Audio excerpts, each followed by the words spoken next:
Okay. The reason I took the trade, which Lori? Is that Laura Talbot?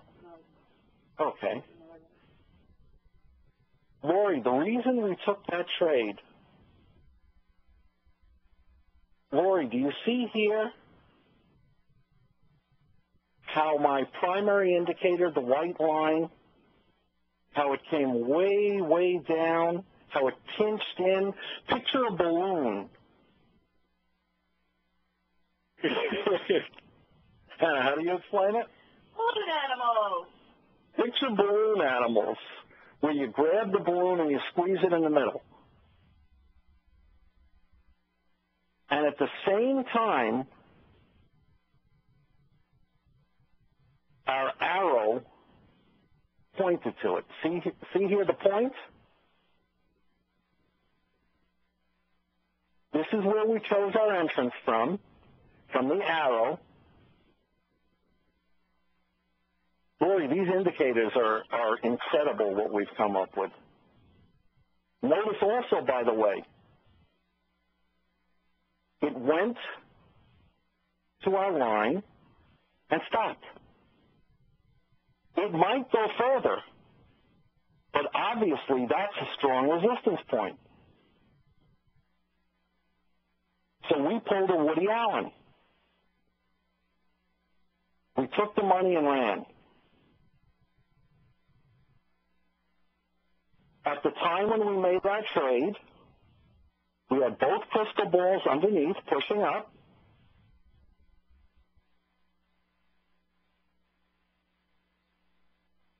Our MACD was rising, temperatures rising. Our Strix was going up. Our RSI indicator is going up. Now, John, I don't have it here, but I would assume that our heat map was screaming green. It was, say that again? Sizzling. It was sizzling hot. So let me explain it again, Laura. We had a pinch, a strong pinch on our primary indicator. By the way, this is another reason I don't like this stinking software. Look at the candle now. It doesn't show that it reached up there. Is the high at reached there? High of 84, yes.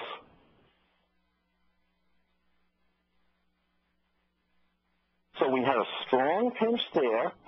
Then we had our arrow pointing to it. And Rory, what you can do is you can draw a line right through the point of the arrow after you've seen it. And then you draw a line under your targets and stuff. And it gives you the exact number. For your stop loss, Larry, it would have been right under the black line. So your stop loss would have been 164.30.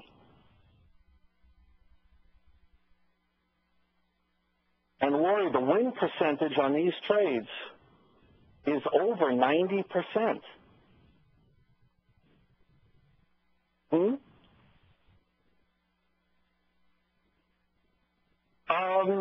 For a few reasons. It's a good question he asked. Number one, the news was on U.S.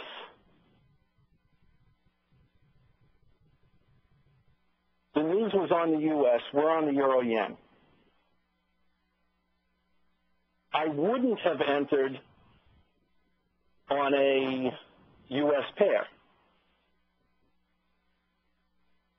But a yen pair or a euro pair, I would. On top of that, and this is a little riskier, the expectation was for the U.S. to get weaker, which, by the way, let's take a look at the, let's see what the news did. Yes? 4.93.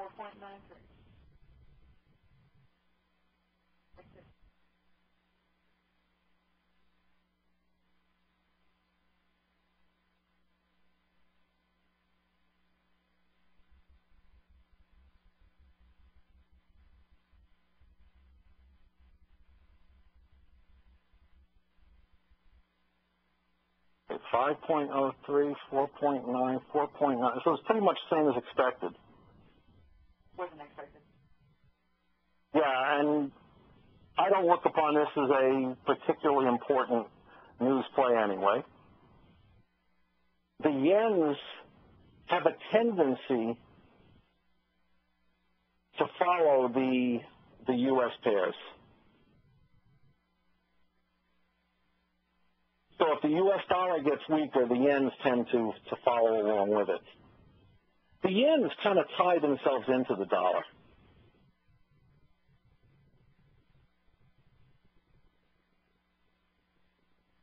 So because of the expectation that the home sales were going to weaken the dollar, which would make the yen go up, that actually gave me further assurance. Now, trading news is not the smartest thing in the world.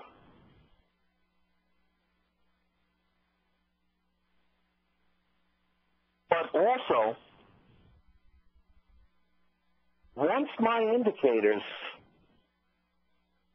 I've got that strong primary indicator pinch, once I've got my strong pinch on my trigger indicator, 90% of the time, it goes to first level target. Maybe even 95% of the time it goes to first level target.